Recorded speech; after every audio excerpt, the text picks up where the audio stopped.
todos y todas, compañeros, compañeras. Vamos a ver algunas cosas que quedaron de la clase pasada de los principios de derechos humanos. A ver, ¿cuáles son las cosas que dejamos pendientes? Yo me acuerdo perfectamente, pero quiero que ustedes retomen la clase. ¿Qué hemos visto hasta ahora? El concepto de derechos humanos y sus características, ¿no? El concepto de derechos humanos a partir del concepto de derechos subjetivos, sus características enmarcados en la universalidad, la indisponibilidad, la imprescriptibilidad, por ejemplo, la inalienabilidad, la indivisibilidad, la integralidad y la relación de interdependencia. Ahora, todo eso lo relacionamos a la vez con principios, con grandes principios de justamente, yo les llamo, son características de los derechos humanos relacionadas con principios jurídicos, como son la libertad, la igualdad, la diversidad y la dignidad.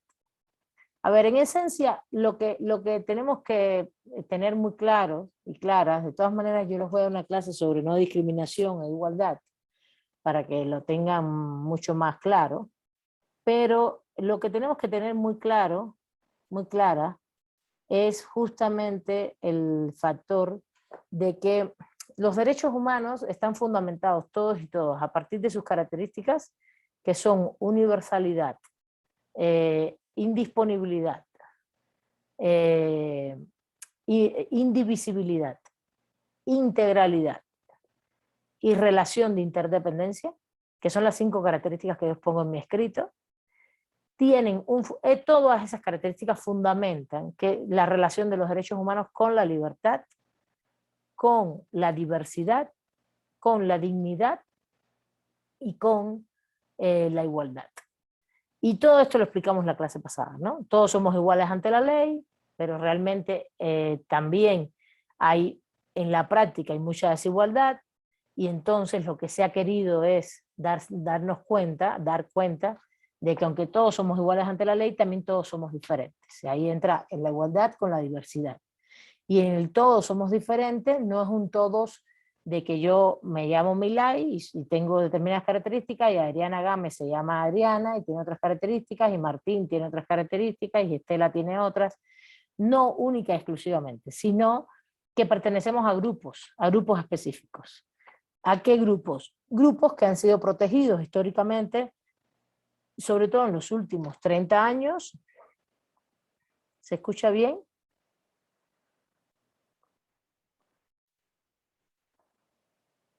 Sí, profesora. Sí, se escucha bien. Sí. Ya, es que estaban preguntando los compañeros si se escuchaba bien o mal. A veces mi computadora puede un poco, el internet estar medio fallón. Vamos, si ustedes me dicen, yo paro un momentito para que ya se escuche mejor. Déjenme separarme un poco del módem, porque a veces estar muy pegados al módem no es tan favorable. Y también ahora se está grabando la clase anterior, y ese es un problema, porque como que la computadora está trabajando más, y es probable que el Zoom se mueva un poquito. ¿Cómo estamos ahora? ¿Se escucha mejor? Para los compañeros y compañeras que no escuchaban bien. Sí. ¿Ya? ¿Mejor? Elizabeth, Adriana.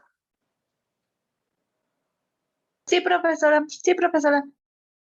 Bueno, entonces, seguimos. Entonces, por ejemplo, la clase pasada que dijimos, a ver, si todos somos iguales y todos tenemos... la otra característica es la universalidad, que se me había olvidado, ¿no? Universalidad, indisponibilidad, indivisibilidad, integralidad, interdependencia. Son 5 características. Pero todo eso se relaciona con mucha fuerza con igualdad, libertad, diversidad y dignidad. Aquí lo que tienen que tener ustedes todas y todos claros es esa noción un poco más de, no es que yo quiera que se lo sepan de memoria, ni mucho menos, sino que ustedes se den cuenta y digan, sí, todos los derechos son para todas y todas las personas, porque todos somos iguales, ok, punto. pero a la vez, como todos somos iguales, también todos somos diferentes.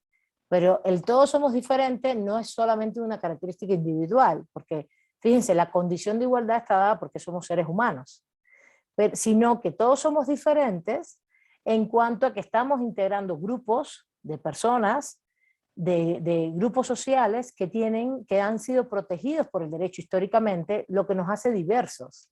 Diversos y en condiciones de riesgo y de vulnerabilidad.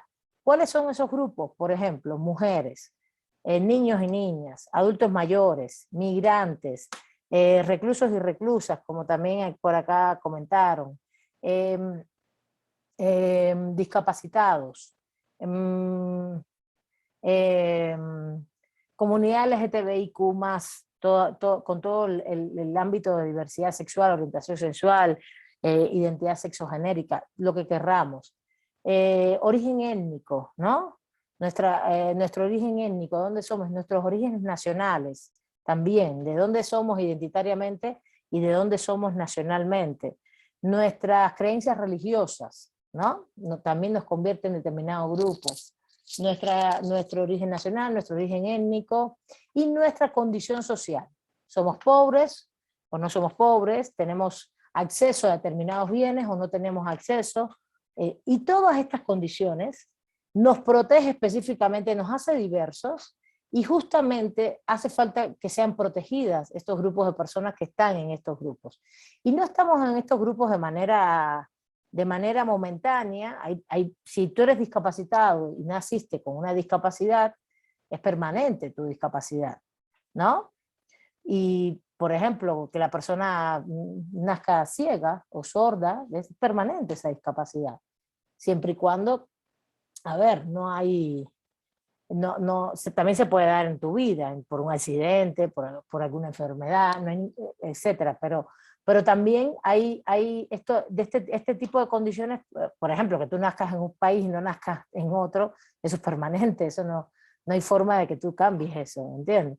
Te naturalices o no te naturalices, ¿no? ¿Entiendes? Entonces, esto es importante porque hay condiciones que son como más movibles, más dinámicas, y hay condiciones que se adquieren, hay condiciones que son de nacimiento, hay condiciones que es como el ejemplo que les puse la vez pasada. Si tú estás viviendo en México, pero te vas a Estados Unidos mañana, tienes una condición de extranjero, de origen nacional, que no la tenías antes y que la empiezas a tener. ¿Y qué es lo que va a pasar con eso? Que eso nos hace diversos.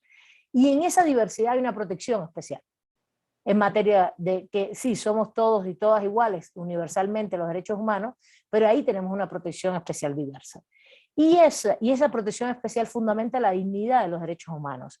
Como la universalidad fundamenta la dignidad de los seres humanos, no de los derechos, de los seres humanos, en cuanto a la realización de que todos y todos tenemos derechos humanos, también estas condiciones especiales nos alimentan la dignidad, porque al tú decir, no, es mujer, indígena, lesbiana, pobre, con condición social de pobreza, luego entonces es una persona que regularmente tiene más condiciones para que sus derechos sean violados. Luego entonces tienes que protegerlos más. Y ahí está la condición de diversidad y la condición de una diversidad vinculada a la universalidad de los derechos, pero que fundamenta la dignidad. No sé si van viendo, la dignidad es un fundamento, es un valor que sustancia a que todos y todas tengamos nuestros derechos y nuestros bienes básicos los más satisfechos posibles y protegidos. Entonces por eso todos se van relacionando. Y todo esto a la vez fundamenta la libertad. ¿La libertad de qué? Pues de hacer, de la capacidad de hacer, de poder gestionar tu vida, no solo personal sino colectivamente, desde el punto de vista sí, de lo político, pero también de lo civil, por ejemplo, de lo civil en el sentido de la libertad de vivir dignamente como tú quieres vivir, de las libertades que tienen que ver con cómo tú gestionas tu vida política, pero también tu vida económica. Es sobre todo esa capacidad de hacer. Pero no es una capacidad que tiene que ver con la inteligencia, sino que haya en las sociedades acceso, recursos, acceso a que yo pueda, por ejemplo, vivir en una vivienda adecuada, tener un trabajo digno, tener entonces unos ingresos, un salario digno y adecuado que sustente mi vida, que yo tenga acceso a la cultura, una cultura de calidad, una educación también una educación acorde a mi cultura, porque por ejemplo yo puedo ser indígena y saber náhuatl y no saber bien el castellano, pues que mi educación tenga que ver con esto. Ahí se está viendo la diversidad con la dignidad vinculado a temas como derechos educacionales y culturales, y a la vez es un derecho humano universal, porque todos tenemos derecho a la educación, pero no todo el mundo habla náhuatl, ni todo el mundo pertenece a una comunidad indígena. No sé si tienen alguna duda hasta aquí de esto que hemos planteado hasta ahora. No, profesora, todo bien. Bueno, ¿alguna duda? Me perdí la clase. Edgar, ¿la puedes ver? Ya está subida. ¿La puedes ver, corazón? Están subidas las clases. Gracias, maestra. De hecho, la subí desde la semana pasada y se me olvidó poner el link porque estuve en un congreso todo el fin de semana y por eso me demoré en subir la lectura de sujetos. Bueno, ahora, después de esto, viene el factor de que me preguntaron, no sé si Mili o quién fue el otro compañero, Gerardo, ¿no? Gerardo está aquí.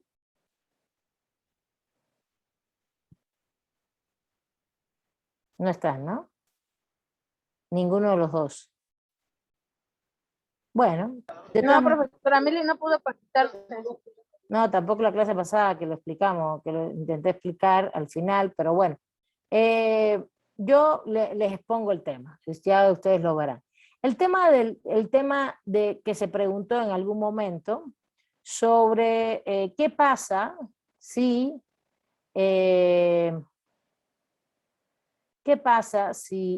justamente decían en una comunidad indígena basado en los elementos de diversidad, por ejemplo, de respeto a la diversidad de esa comunidad que tiene culturalmente sus propios parámetros de vida, sus propios valores culturales, tienen como uno de sus valores una transacción más bien patrimonial en las familias, una costumbre que implica una transacción patrimonial, que es hacer pactos entre las familias donde se ofrecen sus hijas, mujeres, a otra familia en aras de casamiento, que es una costumbre que no solamente es de comunidades indígenas.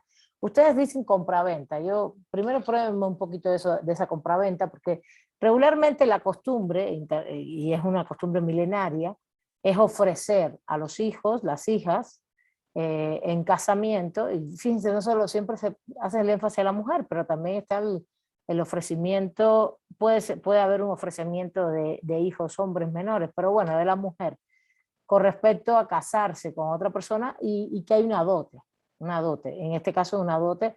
Lo que pasa es que nosotros traducimos esto hoy como una compraventa, ¿no? Es que le vendieron por una vaca, la vendieron por una, bueno, tiene que pagar por ese casamiento. Entonces, ¿qué pasa ahí? Y ahí está muy bien descrito en mi texto cuando hablamos de diversidad al final. Cuando yo hablo de diversidad al final, digo, ¿qué pasa cuando en la diversidad, en el respeto a la diversidad y a las costumbres de determinados grupos sociales, para nosotros implica una violación de derechos humanos flagrante que va más allá de la comunidad en este caso? ¿O qué pasa? ¿Cuál fue el otro ejemplo que pusieron? Pues Mili puso el ejemplo de las mujeres afganas, ¿no? Que en este caso habría que ver cuál es específicamente la violación de derechos humanos. Hay que tener mucho cuidado, porque que las mujeres usen en un momento determinado su ropaje religiosos, etc., yo no podría decir que es una violación a los derechos humanos. Para mí una violación a los derechos humanos es un acto patrimonial como el que describí. Para mí una violación de derechos humanos no puede ser la libertad de creencia. Si las personas creen en algo y usan sus ropajes o sus credos religiosos de una manera y están de acuerdo, y son mujeres que están de acuerdo con esto, hay que tener cuidado con eso y respetarlo también. Pero si, por ejemplo, como ha habido por ahí en sociedades en África, en comunidades que las mujeres son, si son infieles, son lapidadas, ¿no? Enterradas vivas y lapidadas, pega con piedras. Todo esto ha sido ya prescrito a nivel internacional y todo esto. O se les corta el clítoris, ¿no? Todo esto también ha sido prescrito, pero había comunidades que hasta hace unos años también hacían esto, y puede ser que alguna lo haga. Y sí tiene un enfoque vinculado a la mujer y no a los hombres. En eso estamos de acuerdo. ¿Qué hacemos con esto? A ver, ¿respetamos la diversidad? ¿Respetamos la diversidad? ¿Qué principio ponemos por encima en estos casos? ¿La diversidad o la igualdad? Ahí está en colisión la diversidad con la igualdad. ¿Quién me dice? A ver, adelante, les doy la palabra. Porque eso está en mi texto y les di ya una semana y pico para leerlo y les dije que lo buscaran el texto. ¿Cómo medimos esto desde el punto de vista conceptual, jurídico, para tomar una decisión en derecho? Cuando tú dices, por un lado está la libertad, por ejemplo, las costumbres y la diversidad de una determinada comunidad y sus derechos culturales versus los derechos de las mujeres en específico de este grupo. A ver, ¿quién habla? Les doy la palabra.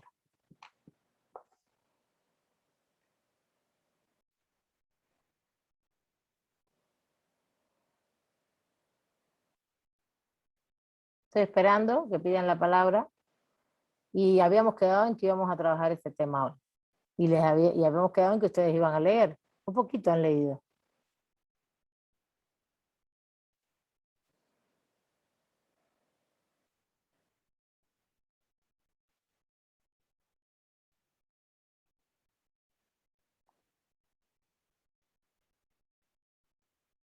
¿Qué solución tomamos? A ver.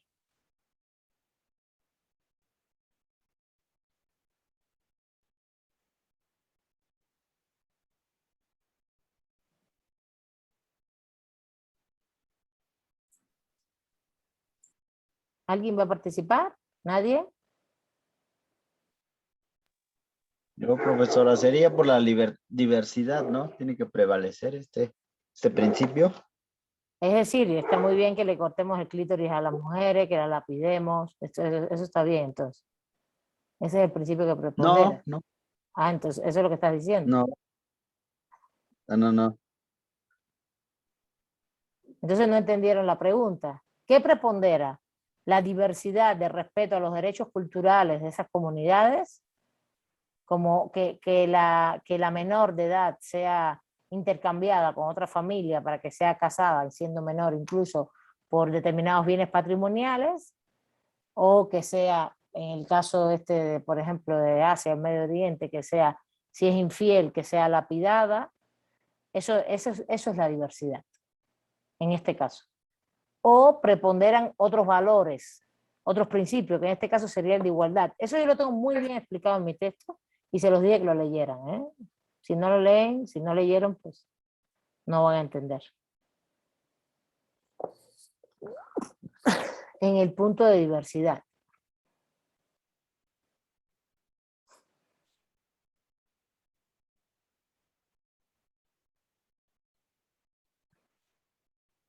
Y está relacionado a la universalidad también. ¿Qué prepondera ahí? Diversidad respecto a la universalidad. Acuérdense que la universalidad va con respecto a la igualdad.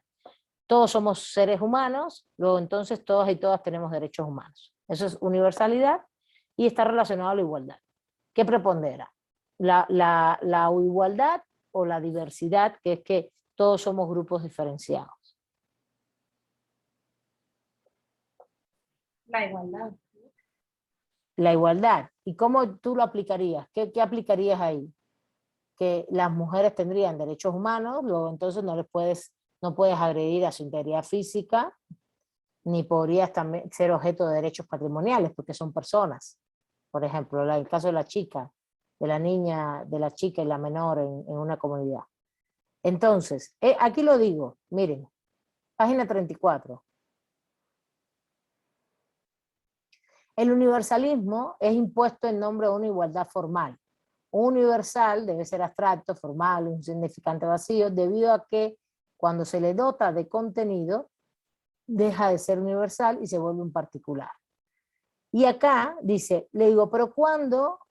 Y aquí expongo cuándo un universal es dominante y cuándo es importante usar el universal y cuándo es importante usar la diversidad. Donde dice, de la teoría a la práctica. Comprender la relación entre los derechos, aunque diga es de derechos humanos, diversidad, sirve a las personas que trabajan como ustedes, como operadores jurídicos, respecto a múltiples y complejas realidades. Por ejemplo, y entonces alego que estamos en contra de caer en relativismos extremos. ¿Cuál es el relativismo extremo? Pues que justamente ustedes digan, no, bueno, es que es el derecho de la comunidad indígena desde el punto de vista relativo, desde el punto de vista de su diversidad, que ellos tomen las decisiones culturales que entiendan respecto a las menores de edad y sus casamientos.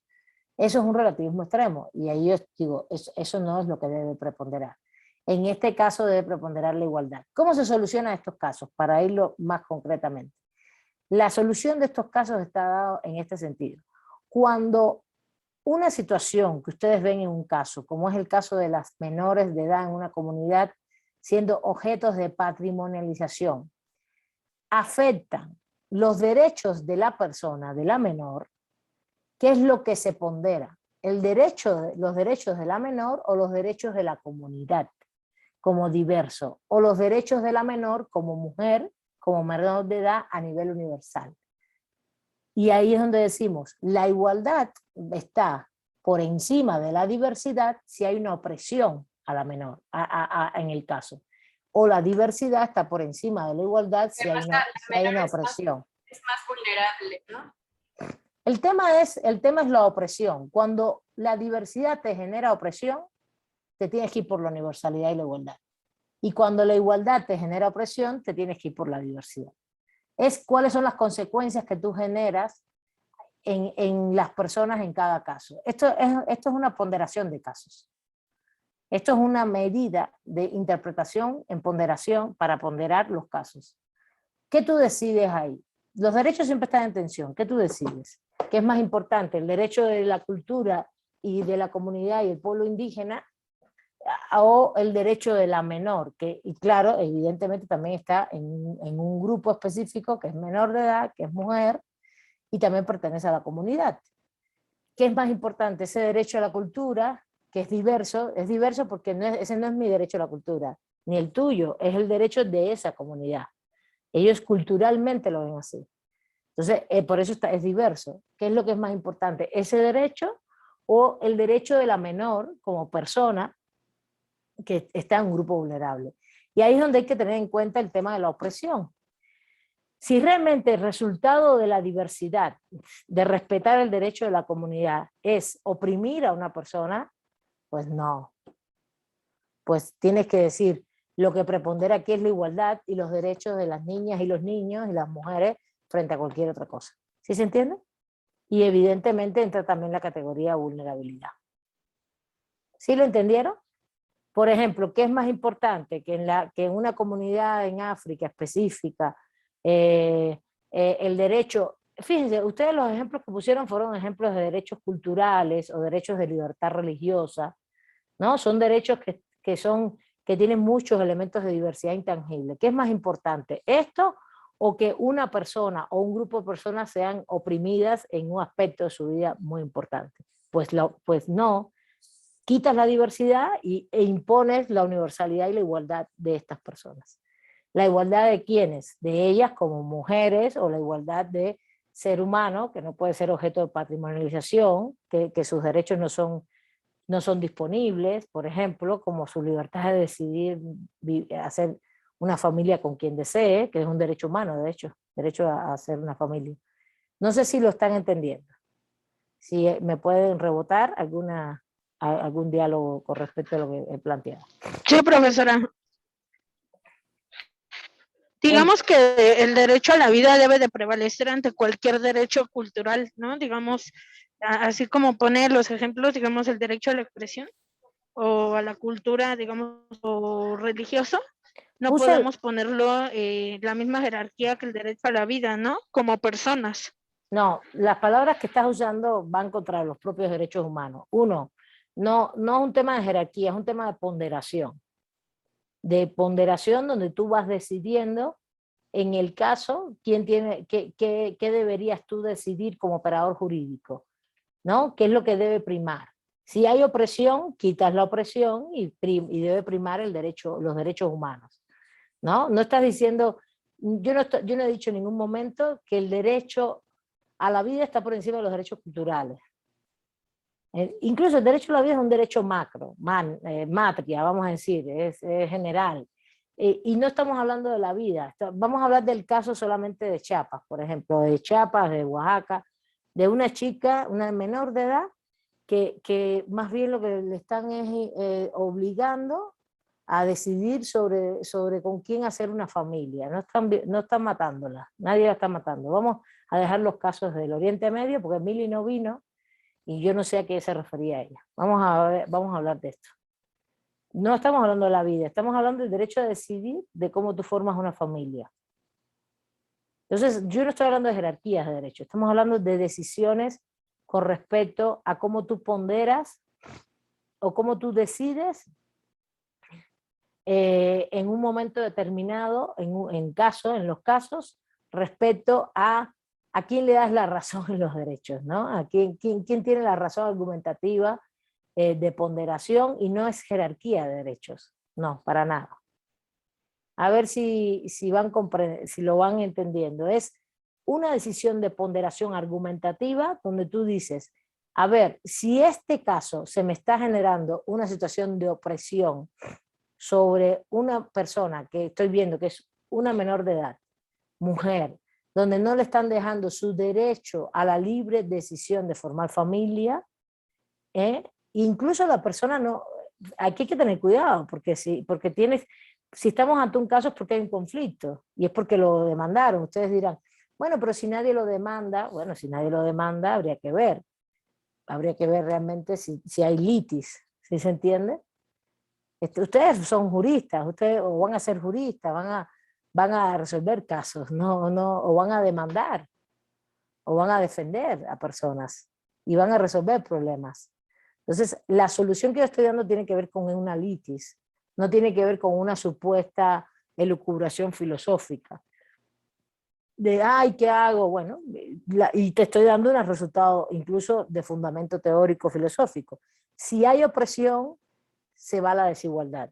Si hay opresión con respecto a la igualdad, se va la diversidad. Si hay opresión, se va la diversidad. Si hay opresión con respecto a la igualdad, se va la igualdad. Y en el caso que ustedes pusieron, yo les digo, yo resolvería a favor de la menor si hay una litis, porque realmente la diversidad, ese derecho que implica diversidad cultural, etcétera, etcétera, de la comunidad, la menor no se quiere casar con esta persona y la menor en este caso está siendo oprimida por ese derecho cultural diverso de la comunidad. Entonces yo decidiría por esa vía. Ahora, hay muchos casos de igualdad que también son opresivos. No sé si hasta ahí tienen alguna duda. ¿Están acá o qué? No veo a nadie. No sé si están aquí. Sí, profesora Milay.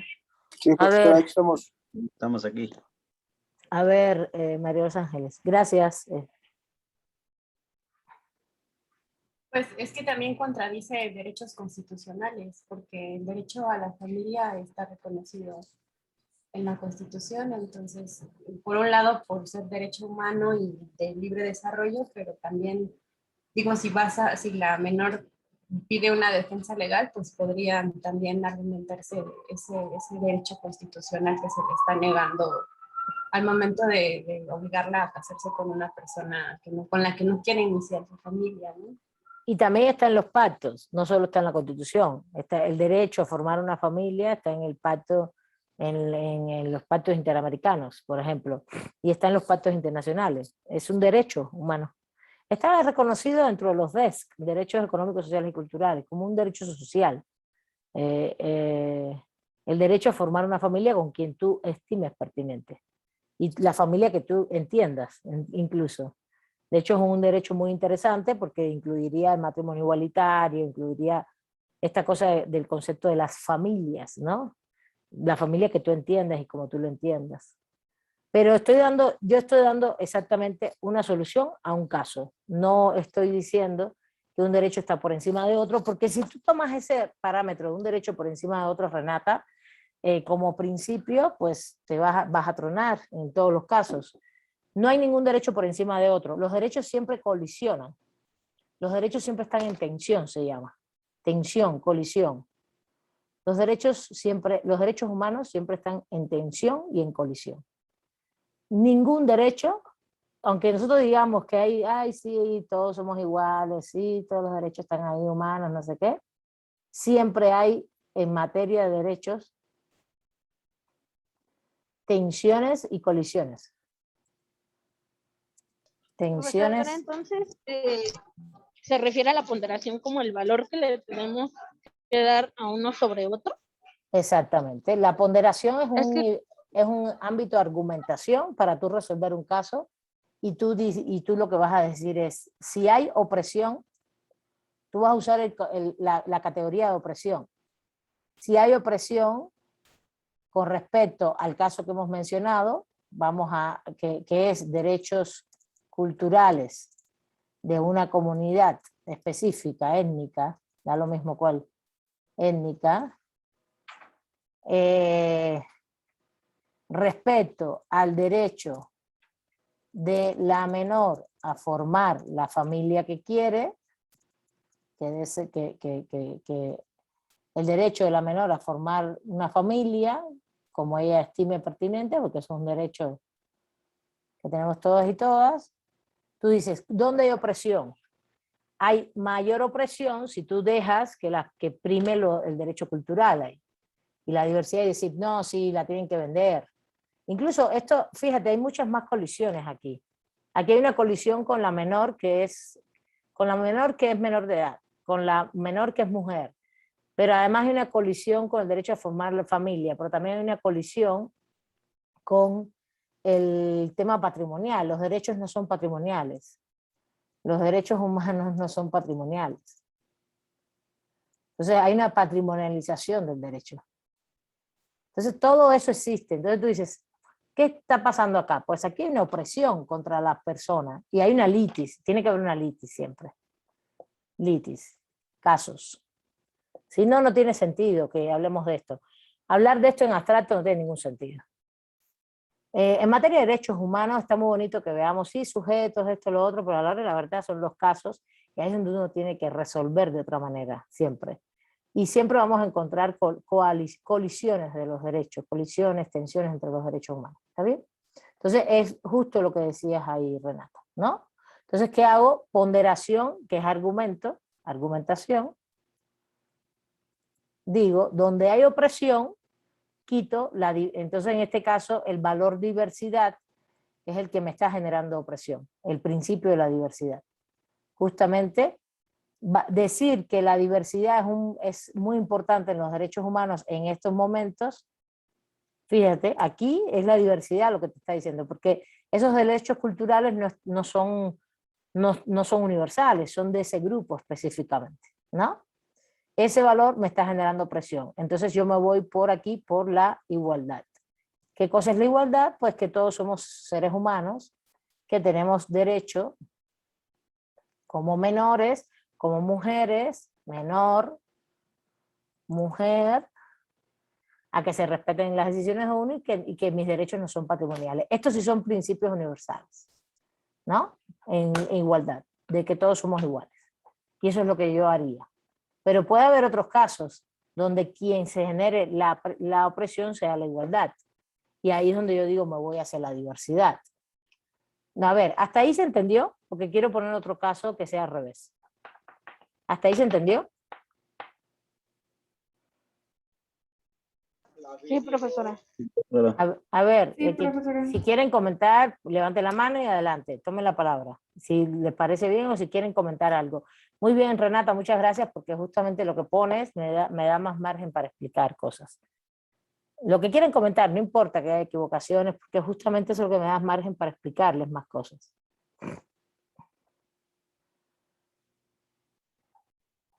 ¿Ya? ¿Hasta ahí? Bueno. ¿Cuándo sería al revés? ¿Cuándo entonces esta cuestión de universalidad, de igualdad, de decir todos somos iguales ante la ley, nos oprimiría y va contra la diversidad a lo mejor de determinado grupo? A ver quién me dice. Fíjense, estamos haciendo un juego entre los derechos y los principios y sus características y los principios justamente que están regulados también en las constituciones. Esto es un juego de argumentación todo el tiempo. Y es que al final ustedes para hacer demandas y para hacer casos necesitan esos juegos argumentativos, porque siempre ustedes van a encontrar que hay derechos que se colisionan, sujetos... Es muy fácil decir, bueno, el evento que vimos, el Estado le da concesiones a empresas transnacionales y las empresas transnacionales le violaron el derecho a la consulta a los pueblos indígenas y le violaron su derecho al desarrollo propio y su derecho a la autodeterminación y argumentar eso. Esa es como la argumentación más sencilla, esa es como más clara, ¿no? Pero estas argumentaciones son más complejas, porque entonces, ¿qué tú haces? Y ustedes lo pusieron en la mesa, yo no lo iba a tocar todavía, pero ¿qué tú haces cuando te encuentras con un caso así? ¿No? Tú dices, yo quiero respetar los derechos de los pueblos indígenas, pero entonces, ¿qué hago acá? ¿No? Eso es importante. Entonces, ¿cómo lo hago? Pues con un acto de ponderación, con un acto argumentativo. Y digo, cuando uno de los principios filosóficos, dígase, sobre todo diversidad e igualdad, que están relacionados, la diversidad está relacionado con, la igualdad está relacionada con la universalidad como principio, y la diversidad está relacionada evidentemente con, con esta cosa universal, que es yo le pongo ahí en el artículo pluriversalidad, pluriverso, que es que hay universalidad, pero es plural porque hay diversidad. A ver, Renata, te doy la palabra. Justo era eso, como estaba buscando como un ejemplo de la igualdad y la universalidad, y quería poner el ejemplo de las comunidades indígenas sobre su autonomía, que nosotros tenemos, como personas no indígenas, tenemos ciertos derechos, pero ellos tienen, por su vulnerabilidad, tienen más derechos como la consulta popular. Ajá, muy bien. La consulta previa, libre e informada. A ver, ajá, muy bien, pero vamos a ir indagando para ver si hacemos el otro caso, que es al revés. A ver, Manuel. Muy bien, Renata, ahorita lo vamos a profundizar. A ver, Manuel, no sé si quieras comentar de este o de Pues, otro caso. Adelante. esto sería un caso al revés, que es donde hay una colisión entre la universidad y la diversidad. Sería como en el plan de estudios, ¿no? Por ejemplo, no sé, que la SEP quiera implementar a nivel nacional un plan de estudio como tal universidad a nivel nacional, ¿no? Pero también se violaría el principio de la diversidad. En este caso, las comunidades indígenas o otras comunidades Muy tendrían bien, derecho a una educación intercultural, ¿no? muy bien, muy bien. Muy buen ejemplo. La SEP implementa un plan de estudios en español, por ejemplo, a nivel nacional, y entonces es para todos y todas, ¿no? Todos y todas. Universalidad, todos somos iguales. Aquí hay igualdad, ¿no? Igualdad. ¿Y qué es lo que va a pasar? Que justamente pues, hay muchas comunidades que tienen, en donde hay universidades, centros educacionales rectoriados por la SEP, que entonces les imponen ese plan de estudio en español. Estoy poniendo en español por poner algo, no solo es en español, puede ser en español, pero puede ser que el plan de estudio tenga valores que no inciden, que son contrarios a la cultura de los pueblos, o que los maximiza, los pone como ciudadanos, ¿no? Y no ve su característica peculiar. Esto es muy importante, esto es un muy buen ejemplo, muy bueno, Manuel. Y entonces aquí decimos, pues esta universalidad oprime, hay opresión aquí.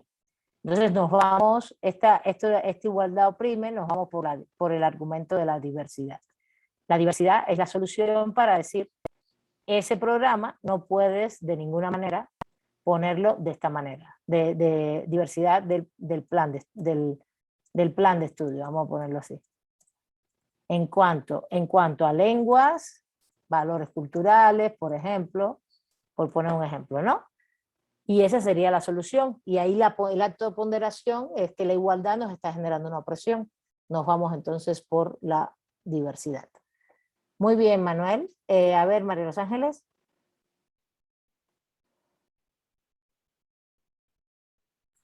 Bueno, me acordé que en la segunda mesa del evento menciona la primera ponente que la legislación, la nueva ley minera, que está desde el 92, pone como en la misma calidad de igualdad a, por ejemplo, comunidades agrícolas, ejidos y empresas con respecto a quién podría concursar o visitar el uso de los recursos en una zona con interés minero. Entonces, ahí esa calidad de igualdad no es tal porque pues no es la misma capacidad que tiene una empresa que se dedica justo a eso para presentar sus programas de manejo de recursos que una comunidad indígena. Entonces ella me recuerdo que recalcó mucho que la manera en la que está legislado todo lo que tiene que ver con minería es muy desigual, aunque pone en términos de igualdad de la ley a todos los actores políticos, en realidad pues, Vamos a decirlo, María Ángeles, como en derecho, personas jurídicas. Pone en igualdad a todas las personas jurídicas, que pueden ser una empresa, puede ser, que por supuesto es una minera, puede ser una comunidad indígena, puede ser una comunidad de bienes comunales, puede ser un ejido, ¿no? O una comunidad campesina, por ejemplo. Esto es muy interesante. Los campesinos son bienes comunales o ejidos, porque es una persona jurídica. Vamos a suponer que así, no recuerdo ahora cómo los puso, la verdad. Pero esto es muy importante, porque esa igualdad de estas personas, no son iguales para nada. Ninguna es igual a otra. E incluso tienen características específicas. La comunidad indígena tiene características específicas respecto a sus derechos, como bien dijo, estaría vinculado con lo que planteó Renata, ¿no? Tienen autonomía o autodeterminación, tienen consulta previa libre e informada, tienen desarrollo propio y tienen tierra-territorio. Y las comunidades, bienes comunales, los ejidos, habría que buscar en los derechos agrarios, tienen derechos parecidos, ¿eh? E incluso los pueden resignificar. El caso de la Parota, que sí se habla en ese evento, la Parota es una comunidad ejidataria y nunca se quisieron reconocer como pueblos indígenas. Hicieron una resignificación del derecho a la consulta previa, libre e informada.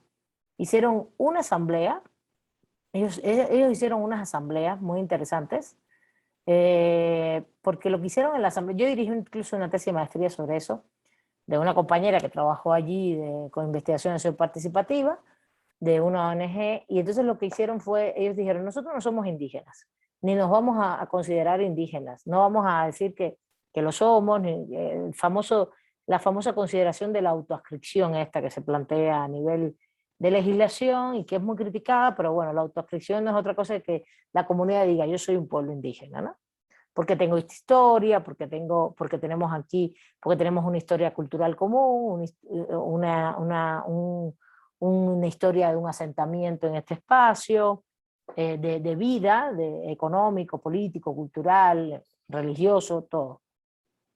Y que se supone que esto hay que probarlo, cosas que no están así. Eso no, esto es algo muy discutido hoy, se dice, no tienes que probar nada, ¿entiendes?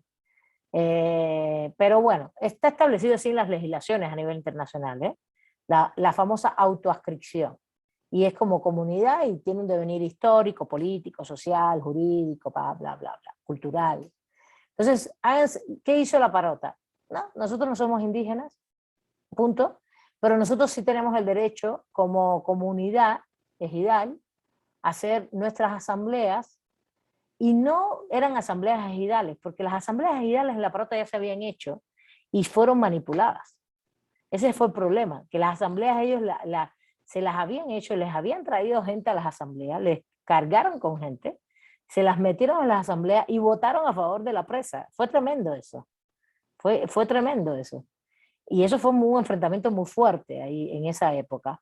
Y entonces ellos dijeron, sí, vamos a ver, se hizo acciones de acompañamiento fuerte con ellos y se trajo en aquella época el relator de los derechos de los pueblos indígenas, Rodolfo Stavenhagen, y el relator del derecho a la vivienda, fíjense, se trajo, era Milun Kotari, un compañero de la India, y lo trajeron. La compañera que hace la tesis es una de las actoras de acompañamiento desde las ONG que hicieron este proceso.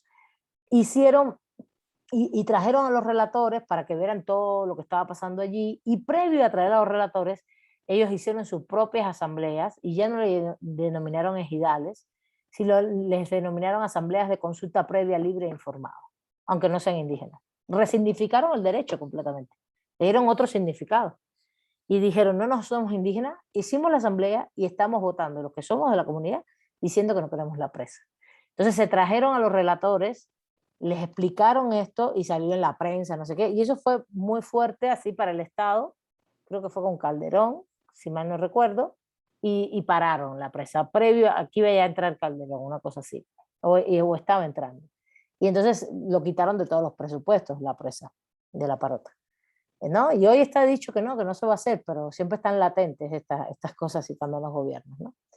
Pero se los digo para que vean qué curioso, qué interesante. Los pueblos y las comunidades pueden hacer muchísimas cosas con los derechos. Y efectivamente, estoy poniendo un ejemplo incluso mucho más de resignificación, de cómo incluso las personas interpretan los derechos y pueden lograr hacer cosas, aunque no fue un litigio jurídico. Ahí la litis fue una litis más de lucha social y de fuerza jurídica, pero a nivel internacional, sin llevar a cabo un caso, una litis, sino más bien acción mediática, política, con actores políticos jurídicos como son los relatores de derechos humanos. Esas son cosas que vamos a ver más adelante, que es esta cosa que se llama el uso contrahegemónico del derecho, uso alternativo del derecho, o también esto que se llama litigio estratégico de derechos humanos, pero que puede ser usado por la derecha, por la izquierda, por todo el mundo. ¿Está bien? Los usos contrahegemónicos tienen otro contenido ético, político. No sé si van conmigo. ¿Se entiende? ¿Ok? Pero el ejemplo es muy bueno. No puedes poner en igualdad a estas personas jurídicas porque no están en igualdad. Tienen derechos diferentes, pueden resignificar sus derechos, y las empresas, sobre todo las empresas mineras transnacionales, nada que ver con respecto a las comunidades. No las puedes poner en igualdad. Esa igualdad que está en una ley como propuesta es violatoria de derechos humanos. Incluso esa igualdad en sí en mi criterio es discriminatoria con respecto a las comunidades indígenas y a todos estos grupos. Es discriminatoria. El artículo que menciona la ponente es el artículo 13 de la ley minera 13 bis. Y dice... El que está es la ley minera que está en propuesta, ¿no? No se ha aprobado todavía. No, esta es la última reforma 2014. Ah. En el párrafo adicionado de 2005 dice, cuando el terreno se encuentra en un área habitada y ocupada por un pueblo o comunidad indígena, dicho pueblo o comunidad indígena puede participar en el concurso. Tendrá derecho de igualar la mejor propuesta económica que presente otro concursante. Y en caso de hacerlo, o sea, de igualar la propuesta, que no la va a igualar nunca, tendrá derecho preferente a la propuesta de dicho pueblo o comunidad. Eso es a lo que se refería la claro, la igualdad de concurso mercantil. Qué descaro. Esto es muy descarado. Igualdad en concurso mercantil, eso, no, pues, es muy descarado eso. Incluso es prácticamente, es imposible. Entonces es un argumento donde yo aquí diría, no, es que esto es un imposible. Igualar una comunidad frente a una empresa. Luego entonces... es el 13 bis. 13 bis. Qué interesante, tendríamos que ver cómo no hicieron una acción de inconstitucionalidad alegando... Ahí habría que ver qué se alegaría, ¿no? Porque ahí... Porque fíjense, ahí están poniendo en condición de igualdad a sujetos muy diferentes, donde hay que tener en cuenta un trato diferenciado, que es como se llama en discriminación. Sí, es discriminación el tema, porque aquí hay que tener en cuenta el trato diferenciado. Diferenciado porque los sujetos son diversos y no están en condición de igualdad, justamente. Aquí entonces prepondera la diversidad y estamos en contra del trato igual. Fíjense, aquí es trato igual, están dando un trato igual y el trato igual está generando discriminación realmente. Y hay que exigir, lo que hay que exigir es trato diferenciado. Que en este caso, como ninguna minera, como ninguna comunidad indígena va a poner una minera, puede ser que sí, puede ser que existe una actividad de minería comunal muy en México, y no solo en México, en muchos países de América Latina, donde se hace incluso una minería artesanal, bastante artesanal, y los pueblos pueden vivir de eso. Eso existe incluso en el norte de México, existe en algunos espacios. Lo que pasa es que, como tú vas a decir, que va a igualar la propuesta frente a una transnacional, eso es imposible.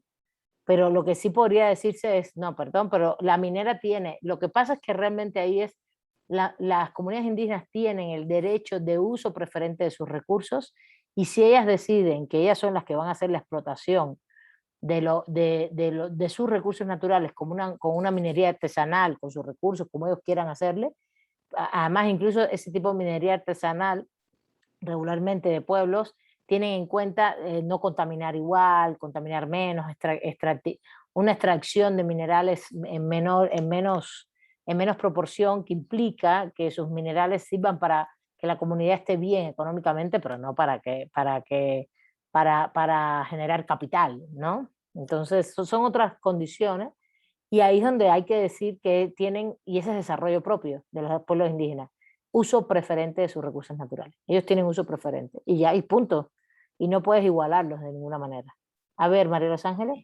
En todo caso, esa ley debería de decir, atendiendo esto que ustedes están mencionando, que las comunidades decidieran si la actividad minera está o no en su territorio, no solamente si ellos le entran, ¿no? A la explotación minera a su manera, sino si ellos quieren o no ese tipo de actividad en sus espacios, o ocupar los recursos de otra manera. Pero Eso se llama desarrollo propio, es este derecho que estoy poniendo acá. Desarrollo propio, uso preferente de sus recursos. Pero la ley minera no lo reconoce. O no, no. La ley minera lo que está haciendo es poniéndote una igualdad que está comiéndose la diversidad, una igualdad que está siendo opresiva respecto a la diversidad. Tú tienes que alegar diversidad, alegar el tipo de sujeto, el trato diferenciado, trato igual, es arriba, el trato igual es todos somos iguales, todas las personas somos iguales. Y aquí tienes que alegar trato diferenciado, porque son sujetos diversos, que es los pueblos indígenas, y el pueblo indígena tiene específicamente un derecho que se llama derecho al desarrollo propio, ejercido a partir de su autonomía, que implica el uso preferente de sus recursos naturales. Eso es lo que hay que alegar ahí. Naturales, y ese uso preferente no solo es uso preferente, sino decisión, como tú bien dijiste, sobre ese uso. No sé si van entendiendo, ya vamos metiéndonos más derecho y más derecho, porque en la medida en que se ponga un ejemplo, esto se engrandece, ¿no? Salen derechos y derechos y derechos. No sé si alguien quiere comentar algo, si tienen alguna duda, yo con mucho gusto les doy la palabra. Si alguien quiere comentar otro caso, si se entendieron bien cómo se hacen estas ponderaciones en los casos y las litis. ¿Entendieron? ¿Se comprendió? Sí, poco a poco. A mí me falta comprender un poco de la ponderación, profesor. La ponderación es un acto argumentativo. Como siempre hay colisiones en los derechos humanos, tensiones. Miren, el último ejemplo es un ejemplo vinculado a una norma jurídica. En este caso, donde tú ejerces esa acción, no es un amparo. Bueno, es un amparo contra ley, pero por eso estamos en 10º semestre, porque se supone que ya ustedes saben que pueden hacer amparos contra leyes, que pueden hacer controversia, acciones de inconstitucionalidad contra una ley. Ustedes no, pero ¿quiénes son los sujetos que pueden hacer acción de inconstitucionalidad cuando ven que una ley viola derechos humanos? Y la ponderación tú la haces en la argumentación del caso. Si tú eres abogada, si ya tú eres abogada, Renata, por ejemplo, y tienes este caso, la ley minera se acaba de aprobar y ves esto, tú dices, bueno, ¿qué puedo hacer aquí? Puedo hacer un amparo, es el famoso elemento de las garantías, ¿no? De los derechos. Puedo hacer una acción de inconstitucionalidad buscando quiénes son los sujetos que pueden hacer la acción de inconstitucionalidad de la ley, y voy a argumentar esto que acabamos de poner, ¿no? Y para tú saber argumentar tienes que saber muy bien qué es universalidad, cómo se relaciona la universalidad de los derechos, cómo se relaciona con la igualdad, cómo se relaciona con la no discriminación, cómo se relaciona con estos principios que les estoy poniendo algunos ejemplos de libertad, dignidad, diversidad, porque eso es lo que te da fuerza argumentativa a ti. Y lo que tú vas a hacer es decir, evidentemente, que en esa norma jurídica, por ejemplo, hay un trato igual que está violando los derechos humanos de sujetos diversos. Ahí está usando diversidad frente a igualdad. ¿Ves? Y que está violando los derechos humanos de un sujeto diverso. ¿Cuál es el sujeto diverso? La comunidad de los pueblos indígenas. Y ya, y empiezas a desarrollar tu argumentación. ¿Qué estás diciendo? Que realmente la ley le está dando unos derechos de igualdad a empresas transnacionales respecto a comunidades indígenas que no tienen ningún sentido en la práctica. Pero tú no vas a decir, no, es que eso nunca se va a dar. No, tú tienes que argumentar jurídicamente. Y tú vas a poner que entonces más importante los derechos, y ahora sí, esto que tú decías, pero no hablas de jerarquías, hablas de ponderación y hablas de argumentos, que justamente aquí tiene que preponderar, en la ponderación hay preponderación, no jerarquía, preponderar el trato diferenciado al sujeto diverso. Hazte la idea que tú estás haciendo un amparo contra ley. ¿Está bien? Y ahora, ¿sí se entiende? ¿Lo entendiste, Renata? Sí, profesora, me quedó más claro. Ahora, estás en el caso de arriba, en el caso de la jovencita, de la menor que es objeto en la comunidad indígena por su familia y por toda la comunidad de un trato patrimonializante frente al derecho a desarrollar su familia.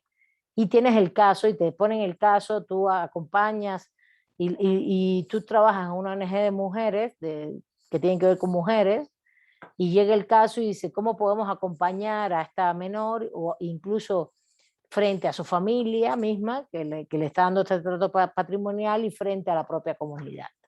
Entonces, ¿qué tú dices? No, es que los pueblos indígenas tienen derecho a la diversidad, tienen sus derechos propios, ese es su derecho cultural. Pues no, porque esa diversidad oprime en ese momento. Entonces tú dices, no, yo voy a argumentar que realmente ella es una menor, es una mujer, y por tanto tiene tales derechos humanos igual que todos en materia de igualdad, y entonces voy a argumentar esto frente y ponderarlo frente al derecho cultural de la comunidad indígena.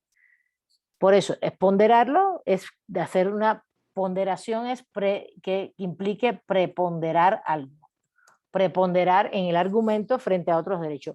Siempre vamos a encontrar muchos casos y muchos elementos, en todos los casos, donde hay coaliciones de derechos. Los derechos siempre están en tensión, los derechos humanos me refiero. No sé si ahora se comprendió mejor.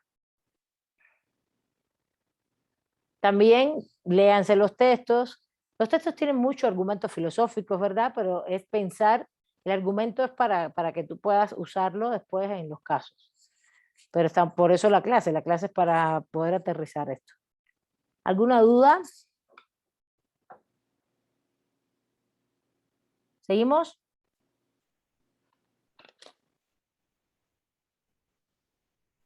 ¿Seguimos, compañeras, compañeros? Sí, profesora. Sí, profesora. Bueno. Déjame ver si puedo cerrar esto y abrir otro pizarrón o me sale el mismo. Vamos a ver. Y quiero ir ahora a otro espacio. No, me sale el mismo. A otra cosa. Si quiere borrarlo, ya lo copié. Yo lo copié, pero lo guardé, pero no sé si al borrarlo me sale otro. Vamos a ver. Yo para saber lo que les doy, pero no por otra cosa. Vamos allá. Vamos al tema de los sujetos. De derechos humanos, nos quedan 15 minutos, pero vamos a comenzarlo. Dimensión individual y colectiva. A ver, ¿quiénes son los sujetos de derechos humanos? A ver, ¿quiénes me dice? A ver, ¿quiénes son? Desde el punto de vista intuitivo, no tienen que haber leído nada, ¿no? Ya les puse las lecturas y se las puse en función de incluso un análisis un artículo que les puse analítico de Parcero y una parte mía en la propia guía que se llama Dimensión Individual y Colectiva de los DES. Pero tomen todos estos argumentos en función de todos los derechos humanos, porque realmente está hecho en función de eso, de todos los derechos humanos. Aunque todos los ejemplos están hechos en materia de derechos económicos, sociales y culturales, porque la guía, se lo he dicho muchas veces, es sobre DESC, sobre derechos económicos, sociales y culturales. Pero entonces, dígame, ¿cuáles son los derechos, quiénes son los titulares de derechos humanos? A ver, ¿quién me dice? Pues todas las personas. Muy bien, todas las personas.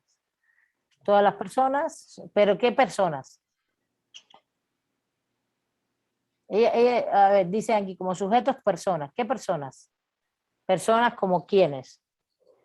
Personas, vamos al concepto jurídico, personas que tienen ¿qué? Capacidad jurídica, ¿qué? Personas de qué tipo. Las personas ¿Cómo? jurídicas. ¿Qué Las cosas son? personas que tienen capacidad jurídica. Es decir, los niños no tienen derecho humano. Los menores de edad no tienen derechos humanos.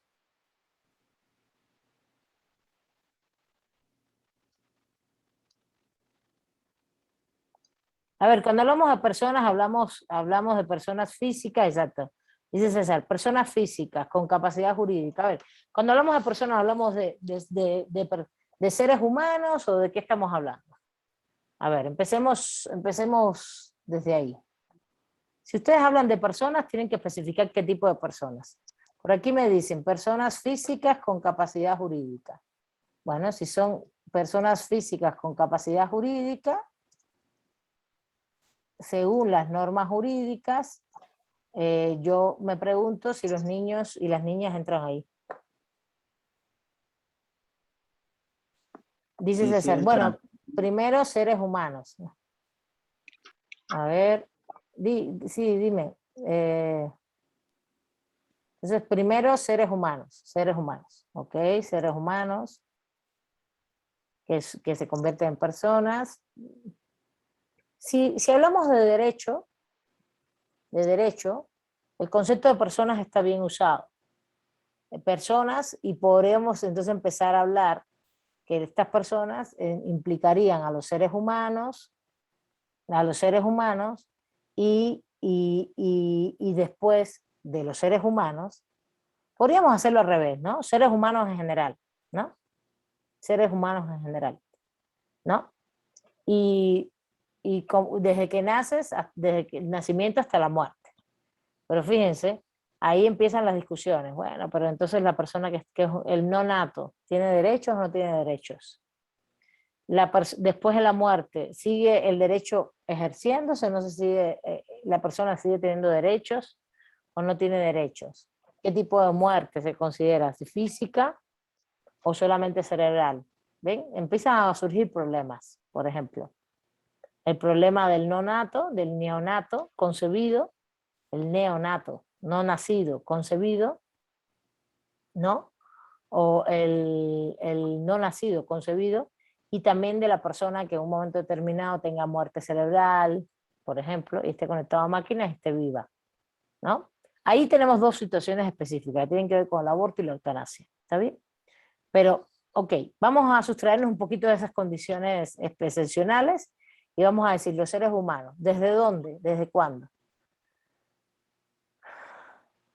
Ustedes usan el concepto de personas con mucha ligereza, y ustedes son abogados ya acá, prácticamente. Hay muchos tipos de personas en el derecho. ¿De qué personas estamos hablando? Personas físicas con capacidad jurídica, de todos los seres humanos. ¿De quién más estamos hablando? En materia de titularidad de derecho, de derechos humanos. De ser. No escucho. No. Levanten la mano. A ver, es que no, se superpone el audio.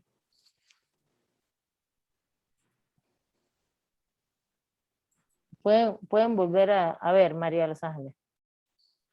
Yo mencionaba las colectividades, ¿no? Los grupos que tienen cierta vulnerabilidad, en particular tienen sus propios derechos reconocidos, morales. Dice Pedro Ubaldo aquí, morales. ¿Cuáles son las personas morales? ¿Quién me dice? María Los Ángeles dice que son colectividades, son colectivas. No es lo mismo, la persona moral no siempre es persona colectiva, no tiene por qué. A ver, ¿cuáles son las personas morales que me dice? Pues es una colectividad de personas físicas que está en No, María de los Ángeles, a ver, un momentito, los que son abogados, que lo digan, ¿qué concepto de persona moral le dieron ustedes en derecho? Espérame, María de los Ángeles. A ver, Pedro, dime qué cosa es una persona moral.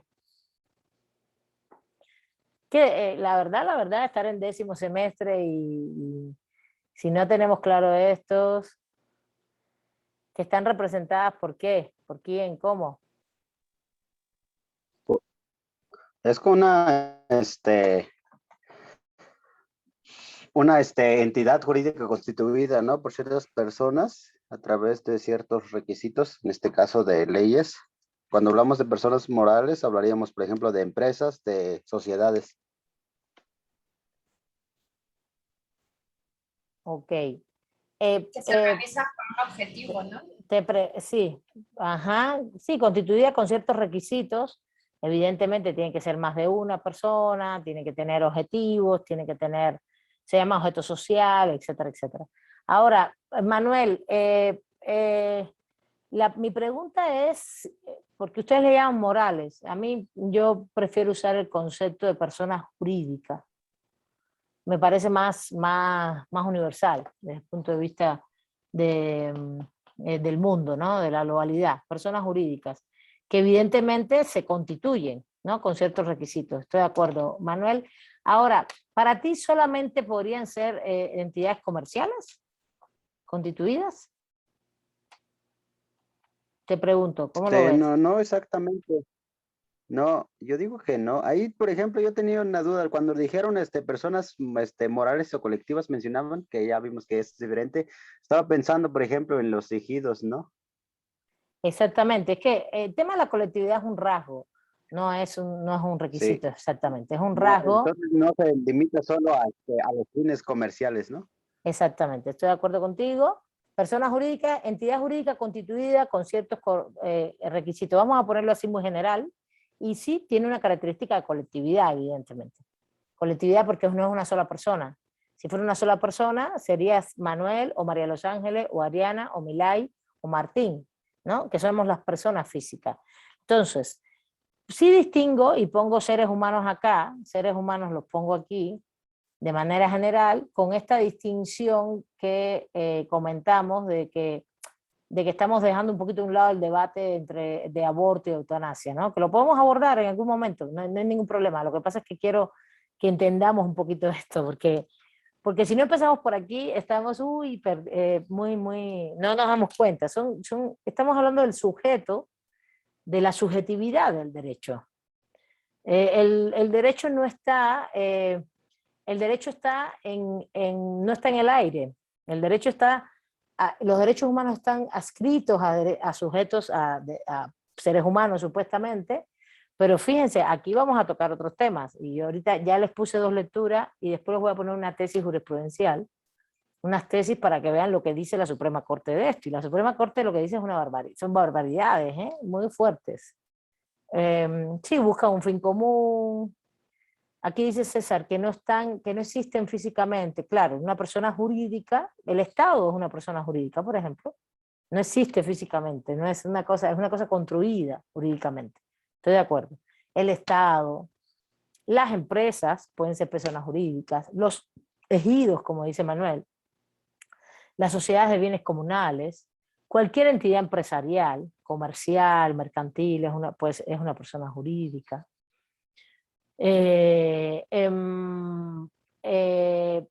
Evidentemente los pueblos indígenas son una persona jurídica específicamente, los sindicatos son una persona jurídica, son entidades constituidas o reconocidas, no solo constituidas, puede ser constituidas, y aquí vamos a poner en pueblos indígenas o reconocidas, porque el pueblo indígena no se constituye, se reconoce.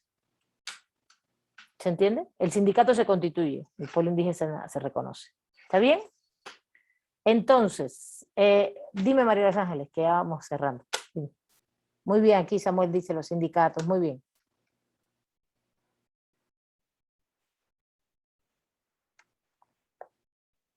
María Los Ángeles.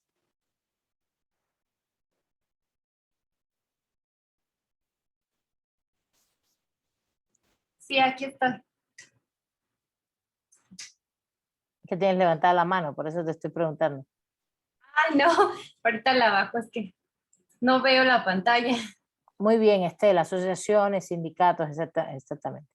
Vamos a poner aquí pueblos indígenas, comunidades de bienes comunales, las comunidades de bienes comunales, los ejidos, los sindicatos, incluso el Estado. El Estado es una persona jurídica, tendrá derechos humanos el Estado. Cualquier entidad empresarial, mercantil, comercial, es una persona jurídica.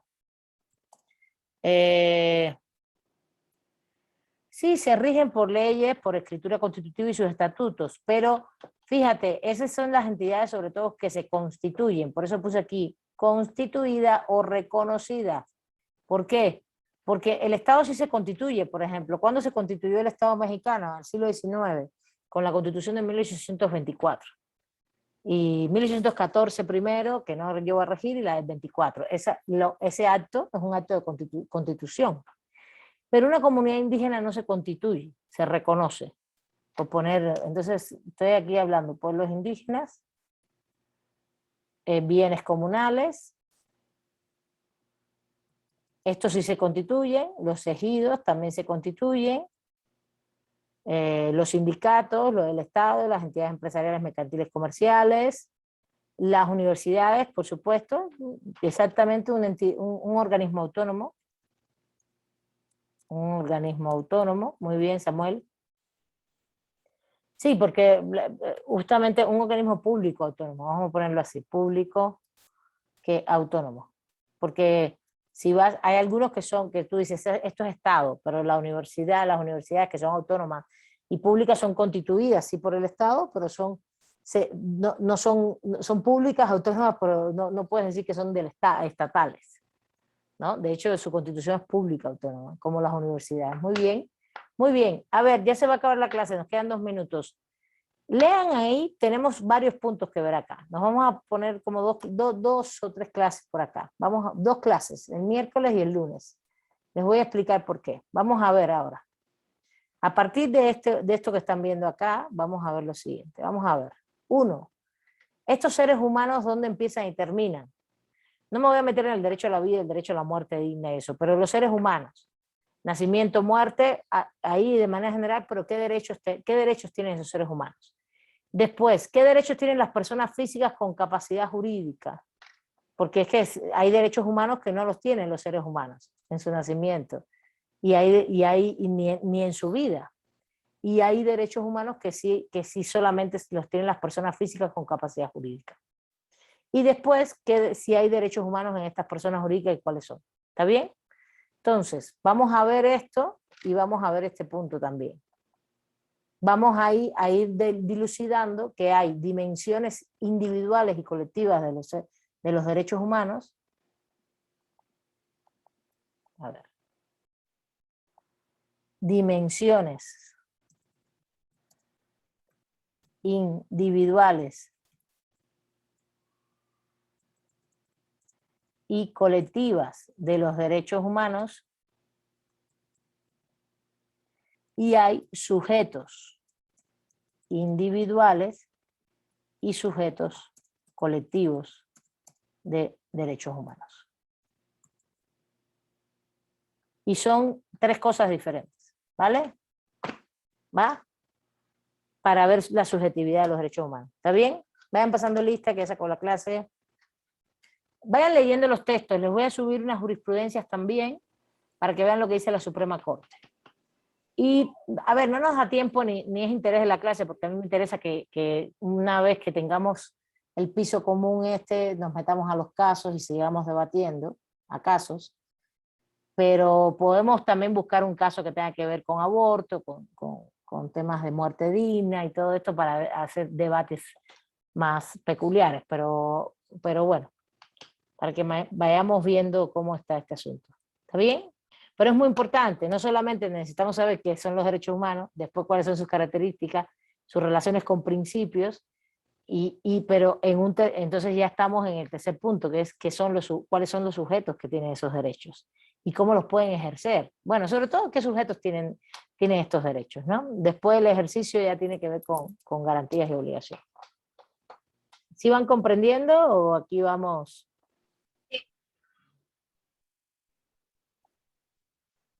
¿Sí? Sí. Profesora. Sí, profe, vamos bien. ¿Van bien? Porque yo ni los veo, todos ahí con su carita, sus fotos, sus no sé qué, ya ni sé a quién le hablo. Pero bueno, está bien, ni modo, así es la vida. Ojalá mejora.